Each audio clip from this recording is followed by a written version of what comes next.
Hi, this is Jordan Ramirez, back from my hiatus for this podcast. This one is a real treat for you all, an underseen and underrated pre-code drama from 1933 that was somehow labeled as the film that started the enforcement of the Hays Code in Hollywood, the story of Temple Drake from 1933. It's an amazing film that I hope you enjoy listening to. So without further ado, you are listening to a Film Talk with Jordan Ramirez, Minisode.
The film I am recommending for this minisode is the drama film The Story of Temple Drake from 1933, directed by Stephen Roberts, starring Miriam Hopkins, William Gargan, Jack LaRue, Florence Eldridge, and Irving Pitchell.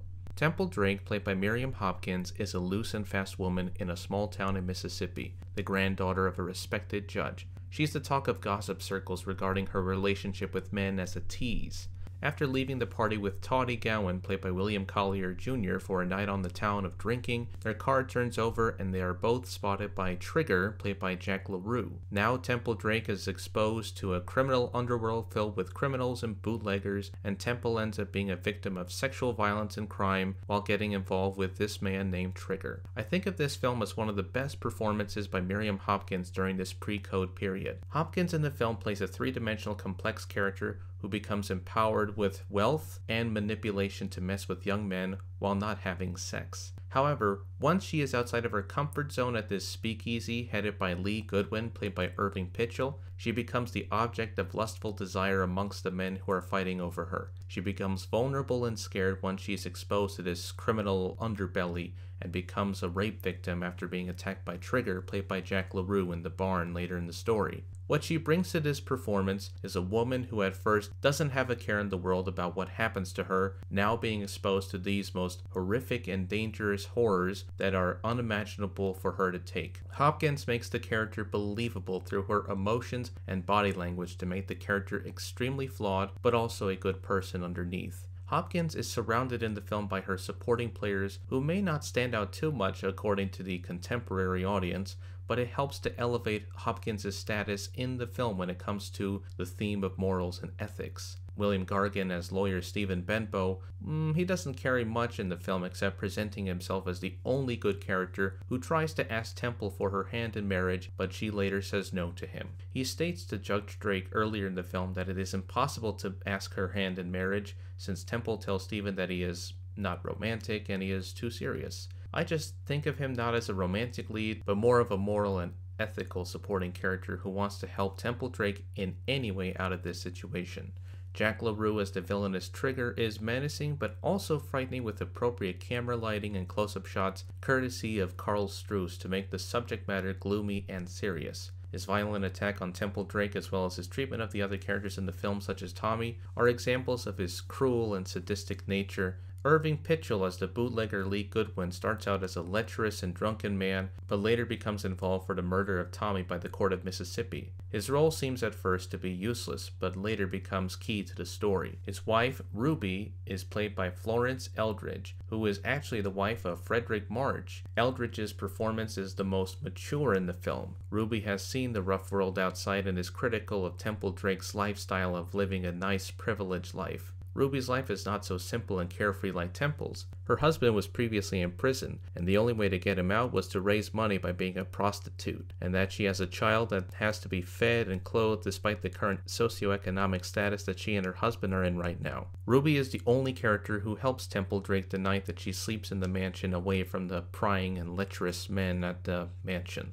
I admire the wonderful lighting and camera angles by Karl Struss that evokes German expressionism during the Weimar period. It is especially effective, not just in the scenes at the desecrated plantation mansion, but also in the barn where Temple Drake wakes up to find Trigger. Although he doesn't get much credit, I have to give kudos to the direction by Stephen Roberts, who died a few years after this film was made. The film's basis was the 1931 novel Sanctuary, written by William Faulkner. At the time of its publication, it was controversial and scandalous that even the thought of the book being adapted as a film was considered inconceivable. However, the book was already becoming a hot bestseller that not even Hollywood could resist making it into a moneymaker. Paramount bought the film rights for Sanctuary in 1932 for $6,000. One would have thought that the Hayes office didn't exist during the film's production, but it did. When the film was in its pre-production stages, Paramount received memo after memo from Joseph I. Breen, who was in charge of the public relations office for the Hayes Code office. So the studio head had to avoid mentioning William Faulkner's source novel,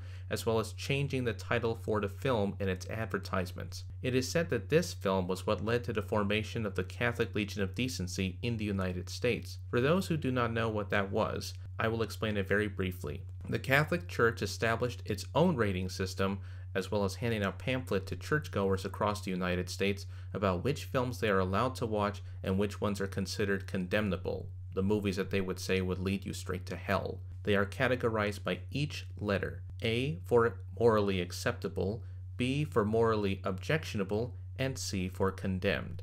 And this process lasted for more than 30 years. Once the script was approved by the Hayes office, next was the casting of the film. Originally, the role of Trigger for the film went to George Raft. However, Raft turned it down for two reasons. He felt that the character had no redeemable qualities and demanded a salary of $2 million.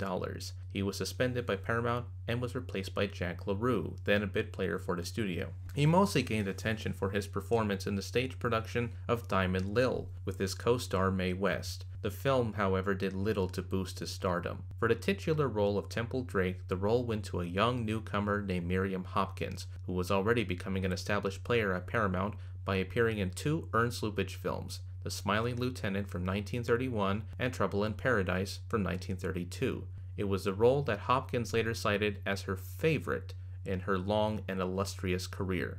That Temple Drake now, there was a thing. Just give me a nice, unstandardized wretch like Temple 3 times a year.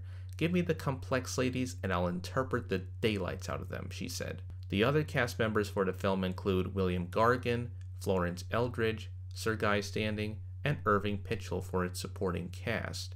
Production for the film began in mid-February of 1933, but even before the film's release, the Hayes office still hounded them with memo after memo of what scenes needed to be cut or reshot, including the original rape scene that took place in a corn crib, now in the final film relocated inside a barn. The film would later go down in history as being credited with the enforcement of the Hayes Code, lasting from 1934 to 1968. The film premiered on May 12, 1933. It was one of the highest earning films of that year. The film received mixed critical reaction.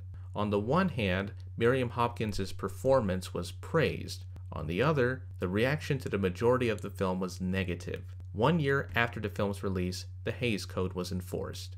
The film would not be reissued and was rarely seen for many years. The film was properly and finally shown to the public in a newly restored print at the Museum of Modern Art and re-premiered at the 2011 TCM Classic Film Festival. It was released for the first time on Blu-ray and DVD in 2019. All I can say about this film is that it is, as Miriam Hopkins puts it, her best performance in her entire acting career. While her best performances were during the pre-Code era, it's a shame that she never had a chance to relive the same caliber in her later years in Hollywood, even turning down important roles that could have brought her to better stardom, including It Happened One Night, To Be or Not to Be, Jezebel, and was even the first choice to play Scarlett O'Hara in Gone with the Wind. To me, I think of this drama as one of my new favorite pre-code films that deals with the complex and flawed character who isn't perfect, but makes us, the audience, sympathize with the woman who pays the price and does the right thing when Lee Goodwin is put on trial for the murder of Tommy by confessing what really happened. For me, to paraphrase William Gargan, be proud of her. I am. On the next episode of Film Talk with Jordan Ramirez, since we're getting close to the Halloween season, be prepared for Antichrist from 2009, directed by Lars von Trier, starring Charlotte Gainsbourg and Willem Dafoe, A Garden of Eden from Hell, airing this Friday at 4 p.m. on Anchor, Spotify, Google Podcasts, and Radio Public. This has been a Film Talk with Jordan Ramirez minisode. Tune into the minisodes every Monday at 12 p.m. on Anchor, Spotify, Google Podcasts, and Radio Public. If you want to be a guest on my special interactive video podcast, make sure to send your recommendation on the Film Talk with Jordan Ramirez Facebook page or send your audition video on YouTube or Instagram Shorts. The video podcast will be on Spotify. If you are on Spotify, make sure to like and subscribe to keep this show going, and make sure to recommend your friends and family members to tune into this podcast. I also have my own YouTube channel, Film Talk with Jordan Ramirez, where you can watch my latest video podcast, and make sure to like and subscribe. And until then, I'll see you at the movies.